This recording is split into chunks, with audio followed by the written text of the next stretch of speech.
Halo Jabro Tim. Ada sesuatu yang lagi rame nih. Lu harus kasih dia kesempatan lagi. Di atas kertas lo semuanya harusnya menang. Ada bahasan yang paling ditunggu-tunggu.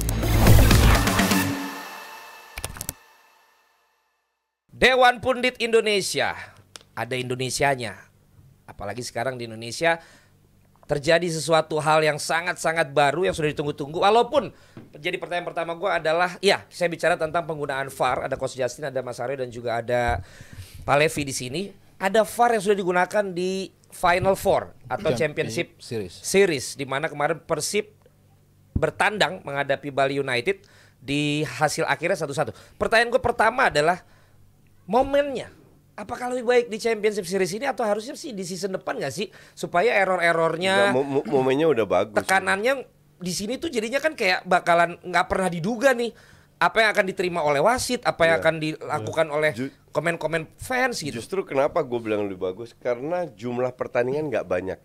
Jadi kalau ada error-error musim depan mereka bisa perbaiki semua. Jadi ini sebagai project lah untuk dan ada VAR atau nggak ada VAR dengan nggak ada VAR atau ada VAR dengan kekurangan, masih mending tetap ada VAR dengan kekurangan. Tapi ini Final Four loh coach, ini menentukan juara bukan justru bukan liga itu, lagi. Justru itu kalau nggak ada VAR, kebayang nggak penalti mungkin nggak dikasih, offside yang nggak offside akan lebih ricu lagi.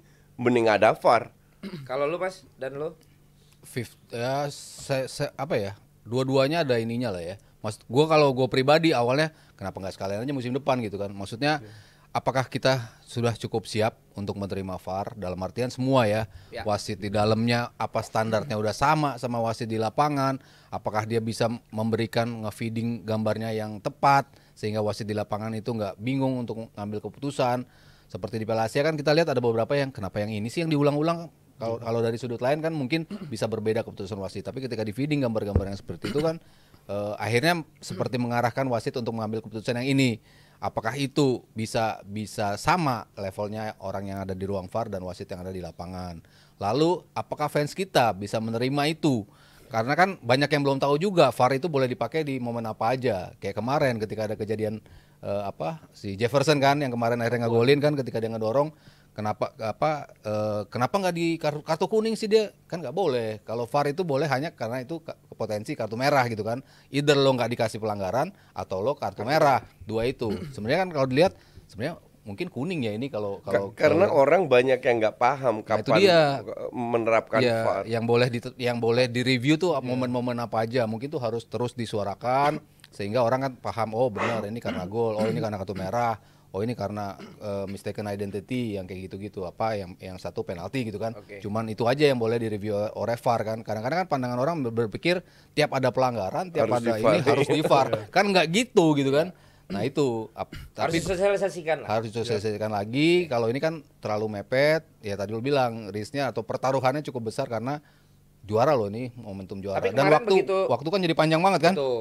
Kemarin waktu dipakai untuk pertama kalinya itu juga langsung menjadi satu momen krusial tuh. Karena ada penalti untuk Bali United walaupun akhirnya digagalkan juga. Da Silva Persib Bandung digagalkan. Lo lihat? Menurut gue ini udah enak ya, justru ini kan yang diharapkan ketika perjalanan liga kemarin tuh sekian pekan justru kita banyak yang protes soal keputusan yang seharusnya itu dihukum jadi penalti tapi nggak jadi penalti, tapi justru sekarang udah dihadirkan. Jadi menurut gue ini kabar baik bagi sepak bola timnas kita Indonesia khususnya. Jadi menurut gue untuk momen-momen yang digunakan kemarin kan bukan cuma penalti, bahkan ada konversi soal kartu merah, abis itu soal garis offside. Jadi menurut gue udah sesuai semestinya VAR itu udah digunakan. Tapi soal PR apa aja sih yang harus dievaluasi, yang kalau gue lihat dari pertandingan semalam soal implementasinya, soal penggunaan waktunya. Ini menurut gue masih boros banget dari soal waktu, kurang lebih 17 menit kemarin. Iya, 17 menit soal tambahannya 17. Tapi kalau soal reviewnya, menjelang mereviewnya sampai reviewnya itu total 5 menit sampai 6 menit. Ini dia kemarin. Tadi bisa diulang gambar sebelumnya? Yang penalti ada juga. Kejadian yang penalti. Ya, ini kan awalnya luput kan dari pandangan wasit. Pertandingan berjalan dulu kurang lebih 1 menit 2 menit, tapi habis itu dia dapat rekomendasi buat nge-review momen itu, dan nge-reviewnya lama. Reviewnya lama. Dan ini bukan di lapangan ABC ya coach ya. Itu pagernya. Itu karena mirip. Iwayan detail yang nggak boleh dipakai, ini pakai training groundnya Bali. Gitu. Dan jadi soal evaluasi lagi, mungkin gue ngeliat tadi malam kan akhirnya wasit ke pinggir lapangan tuh, dan itu intervensinya masih banyak banget dari kanan itu juga masih jadi PR kan. Itu gue khawatir juga ngelihatnya. Itulah yang gue maksud. pasti ada PR dan lain-lain. Maka dari itu bagus sudah diterapkan sekarang, ntar PR-nya nanti Iya, soalnya diperbaiki untuk musim depan. intervensi dari kedua pelatih itu masih kelihatan banget tadi malam ngedekatin si wasit. Itu nggak habis itu boleh. pemain-pemain itu juga harusnya pada ngedeketin. otomatis kuning kalau Iya. kalau beneran ya mereka mendekati wasit ke arah VAR tuh. Dan soal wasit, soal pelatihnya mungkin emang harus disosialisasikan, tapi soal ditaruh alat VAR-nya itu juga menurut gua. Karena kan ini bukan stadion kemarin. Oh iya, karena ada faktor itu juga kan. Iya. Jadi menurut Kalau gua ntar di sana kan biasanya dia di bawah iya salah satu tribun lebih kan. lebih terlindungi lah. Jadi Iya. menurut gua untuk pertandingan semalam Maunya evaluasinya lebih gitu terlindungi sih. ya. Maunya. Iya, tapi kadang-kadang rame juga di situ. Harusnya aman lah. Nggak insya ngaruh Allah. juga, tetap serem juga. Nggak bisa komen apa-apa saya. Insya Allah aman lah. Iya. Bukannya sekarang justru bisa komen? Apa? Bukannya sekarang justru bisa Nggak komen? usah. Koci aja sekarang pahlawan pendukung timnas. Coba gue tanya, lu bakal mulai nge-review Liga 1 nggak? Enggak. Enggak kan? Tapi itu kan karena yang nggak enjoyable Ya, itu emang ini lo kan. pertimbangan. Nggak di situ lu untuk enjoy gitu kan. Tapi match kemarin lumayan enak ya ditonton. Yang Bali lawan Iya, Persib Bali. Beliau Persib. ya Persib lawan Bali kan dia juga punya historikalnya juga. Dua tim ini memang selalu dianggapnya kan sister club tapi saingannya gokil-gokilan gitu. Jadi lumayan oke lah. Tapi berarti kalau lu termasuk yang menganggap ini satu hal yang tepat ya Coach? Ya. Oke. Tinggal bagaimana menurut lo yang harus menjadi catatan buat yang menggunakan VAR, yang menerima keputusan VAR. Lo melihat harus bagaimana di kita Ya, nih? Dengan gaya netizen kita, dengan gaya kepengurusan sepak bola kita. Apalagi ini- contoh di kemarin Piala Asia kan. Banyak ya, VAR ini, kita banyak. ya, ini butuh proses aja. Proses pembelajaran untuk para staf pelatih, Ya. para pemain cadangan dan juga netizen semua. Karena tujuan VAR ini kan membuat sepak bola kita lebih baik. Lebih fair. Ya kan lebih fair. Dan kalau kemarin nggak ada VAR mungkin penalti itu sudah dikasih mungkin atau nggak dikasih Nggak atau dikasih. whatever keputusannya yang tidak sesuai dengan apa yang terjadi. Jadi lebih fair dan kalau pertandingan lebih fair kan lebih menarik buat banyak orang. Tapi sekali lagi gue happy diterapkan sekarang karena match-nya nggak terlalu banyak biar bisa menjadi bahan evaluasi untuk musim baru dan semoga semua pihak termasuk fans sadar bahwa memang kadang dirugikan, kadang diuntungkan. Tapi minimal walaupun gue nggak nonton Liga 1 kan sering lewat di timeline gue di Twitter maupun sosmed. Coach tanya ini offside atau enggak, di mana offside 1 meter pun nggak dikasih gitu loh. Yang bener-bener ridiculous gitu. Hal-hal kayak gitu masih terjadi di Pemain Liga 1. lari dari belakang, offside itu sering banget tuh. Terus yang Dan akhirnya kita bikin garis sendiri kan. Iya, Kalau iya, ini iya. kan berarti harusnya lebih valid. official ya. Atau pelanggaran yang harusnya merah cuma dikasih kuning. Nah, dengan adanya VAR ini kan membantu meningkatkan kualitas liga kita. Jadi gue happy banget. Dan meningkatkan UMKM ya Coach? Nggak tahu itu. Ya lu bawa-bawa lah ke sini BRI-nya. Lu jangan cuma lu posting doang dong sendirian, nggak dibawa ke DP. Gue itu kan cuma diminta. Iya, ya, meningkatkan gua penuhi. UMKM. Orang-orang jadi ekonominya naik, yang dagang di stadion, yang jual kaos. Coach sekarang peduli UMKM Wih, loh. luar biasa. Oh, itu dari dulu itu. Dari dulu. Jadi semoga kedepannya lebih bagus lagi. Oh, pantas positif terus ya. Positif terus. Iya, iya. Yang Indo-Indo tuh juga bawa ke sini lah Coach, bagi-bagi lah.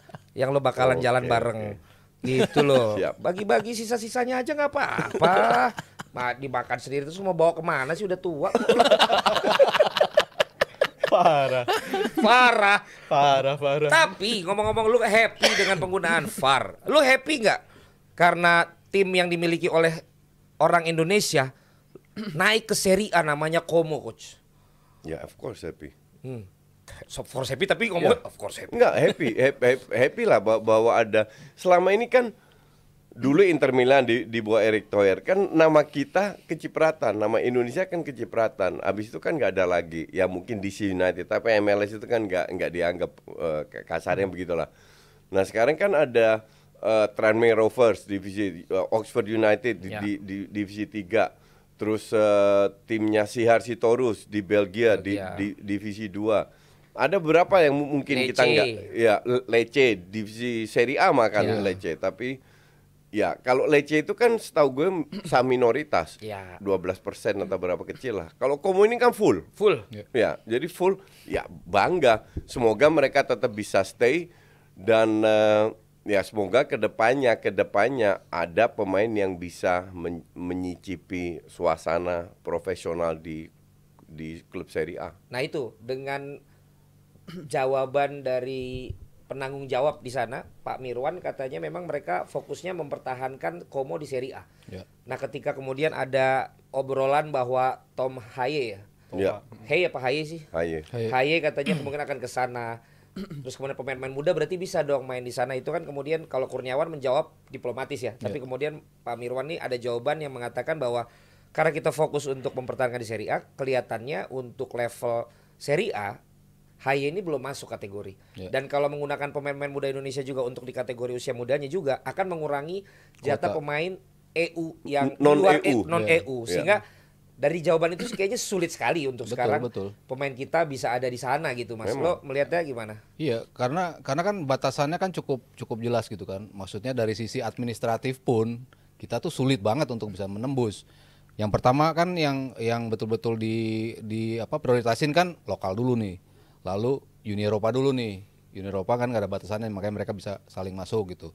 Yang terakhir adalah pemain-pemain yang di luar itu. Di luar itu kan kalau lu nggak jago banget gitu, lu nggak bisa ngelebihin pemain Afrika, lu nggak bisa ngelebihin pemain Amerika Selatan, Amerika Latin. Ya lu nggak bisa masuk lagi situ ya. Mereka mending ngambil pemain dari sana. Kalau mereka mementingkan kualitas di atas lapangan gitu kan. Jadi emang kita untuk menembus sana itu barriernya udah banyak banget. Dan satu lagi yang mungkin nggak pernah dibahas.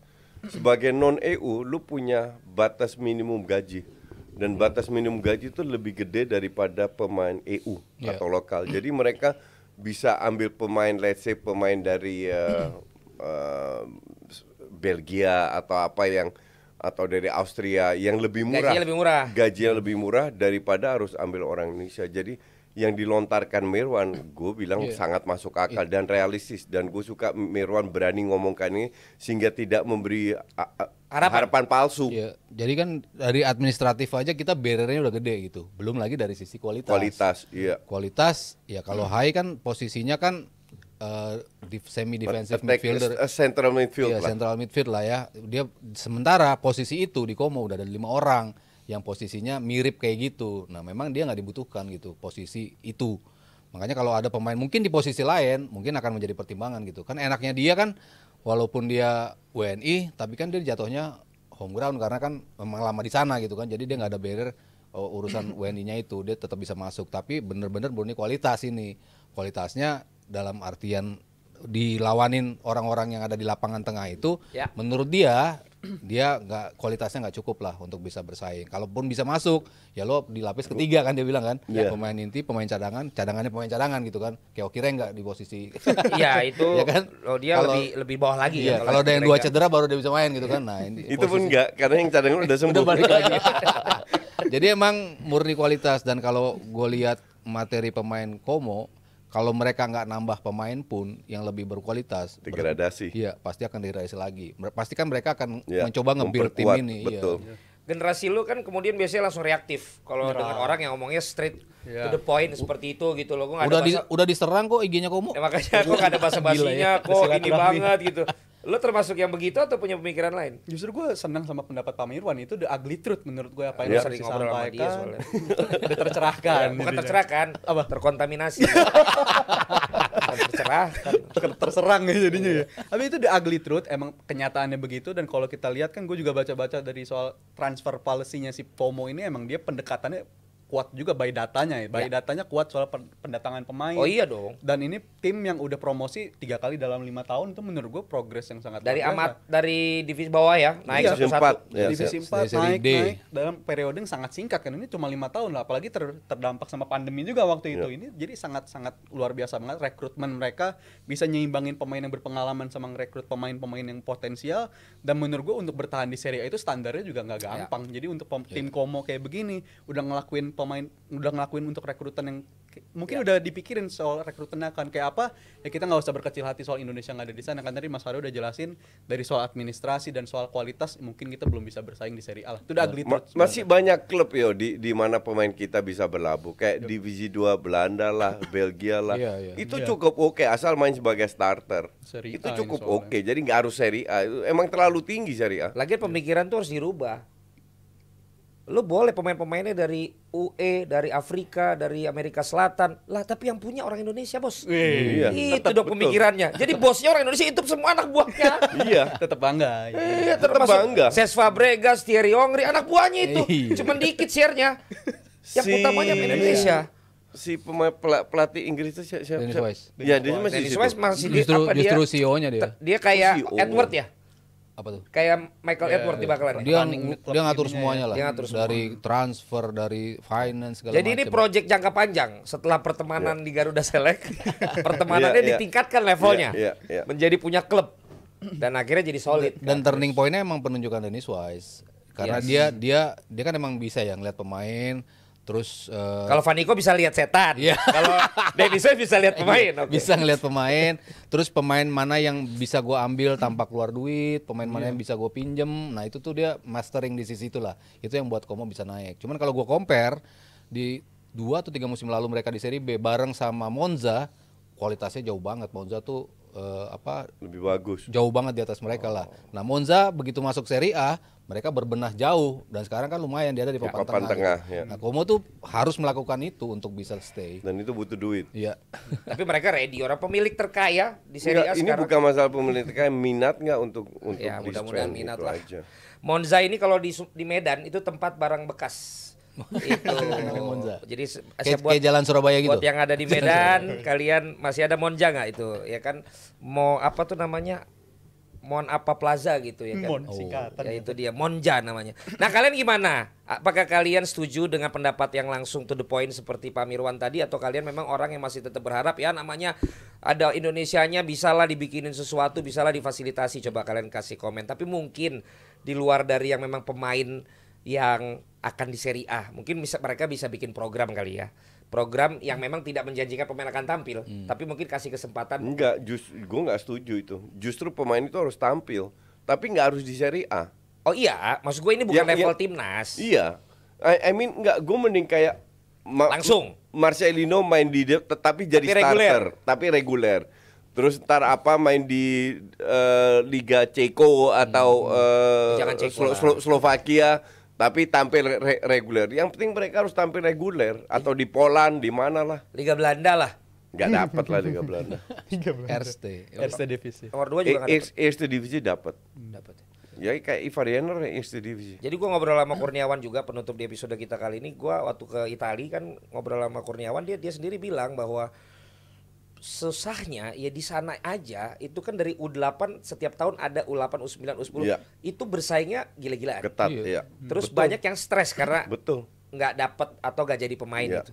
Apalagi untuk bawa pemain dari luar, terus yang bisa dibilang negaranya bukan negara kuat bola gitu. Iya. Jadi memang sangat-sangat perlu kemampuan spesial Iya. atau apapun yang sangat spesial sehingga dia bisa untuk jadi pemain ya. Iya. Itu sangat sulit sekali. Bahkan Kurniawan kalau kita lihat kan di staf kepelatihan yang secara senior kan nggak ada namanya. Nggak. Dia masih megang tuh Primavera sama yang junior gitu. Tapi dari situ dia belajar banyak sekali bahwa Iya. kita nih harus berbenah Ya. Jauh. untuk usia dini secara rutin dan teratur Iya, seperti itu. betul. gitu loh. Dan ini menurut gua bagus buat Kurniawan untuk dia juga punya metode Dia kepelatihan. dapat kesempatan untuk Iya. belajar. Ya level Serie B seperti itu, level League 2 Tranmere aja kan. Oh iya. Profesionalismenya kan udah jauh banget lah. Lu kalau lihat lapangan latihannya Tranmere dan apa, ini divisi 4 loh. Yoi. Udah kayak begini. Gimana divisi atas Dan di Belanda tuh kalau tim amatir coach kan waktu itu anaknya apa Wide kan ada yang di situ, itu level amatir aja, lu kartu kuning aja udah online, langsung Iya. dikirim email. Betul. Lu bakal ketahuan lu main di liga amatir, Iya. tahu lu kartu kuning, Iya. lu berapa abis game tuh ada yang karena liganya lu kalau harus daftar soalnya. kalau level amatir itu di sana namanya level SSB. Tapi SSB kan ada junior senior. Nah, ini kalau yang 17 ke atas kan senior. Iya. Itu semua di bawah KMVB. Terdata semua. Semua terdata. Iya, Dan ini bisa kita lakukan. harusnya. Gue udah kasih solusinya di waktu podcastnya sama Mamat. Oh, Mamat. Ya. Ya, mudah-mudahan lah didengerin dan mudah-mudahan dilakukan ya pelan-pelan, tapi pasti Pak Erick Thohir bisa membenahi dan bisa melakukan itu semua. Kan akselerasinya udah jalan, yang Ya. ini tinggal bagaimana yang Ya. grassroots kan. Kira-kira seperti itu. Oke lah kalau begitu kita tutup saja episode Dewan Pundit Indonesia kali ini. Jangan lupa kita sedang flash sale di TikTok Jebret Media Shop, ada Caca yang lagi kali ini flash sale-nya apa? Abrar.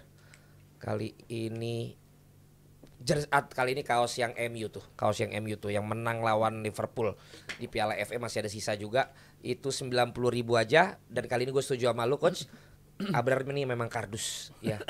Gambar Udah lama Robben itu. save sama Casillas sama tadi Emi Martinez kagak keluar. Sekarang gue ngomong kaos flash sale kagak keluar juga gambarnya. Memang seperti yang dihilangin Icos lu itu juga dia. Dia memang kardus kan. Tapi nggak apa-apa, gue dapat baru. Ya itu kardusnya, kuadrat kardusnya. Jadi beli, jadi Yang beliin dia, bukan Ya. gua. Dan gue berharap Kurniawan sukses, karena kalau sukses bisa balik lagi ke sini. Tidak cuma Justin yang bilang gue punya pelatih KNVB. Kurniawan bisa bilang gue punya pelatih FIGC. Wih, Anjay. luar biasa. Ketemu lagi di Dewan Pundit Indonesia hari Senin. Jumat. ada Panji dan Enggak, kawan-kawan. gue Senin. Yoi, thank you semua. Thank Oke, you. sampai ketemu lagi DP Jumat. Halo Jomblo Tim. Ada sesuatu yang lagi rame nih. Gue harus kasih dia kesempatan lagi. Di atas kertas lo semuanya harusnya menang. Ada bahasan yang paling ditunggu-tunggu.